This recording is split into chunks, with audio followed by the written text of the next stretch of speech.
চলতি বছরে নয়, সর্বজনীন পেনশন স্কিম প্রত্যয় কার্যকর হবে আগামী বছর 1 জুলাই থেকে বলে জানালেন আওয়ামী লীগের সাধারণ সম্পাদক ওবায়দুল কাদের। প্রত্যয় বাতিল দাবিতে আন্দোলনরত শিক্ষকদের কর্মবিরতি প্রত্যাহার করার অনুরোধ জানান তিনি।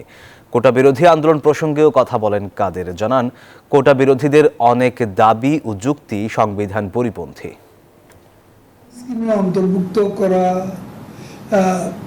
2024 থেকে যোগদান যে তথ্য দেওয়া হয়েছে তা সঠিক। তো যে সবার পেনশন স্কিমে অন্তর্ভুক্ত করার তারিখ হচ্ছে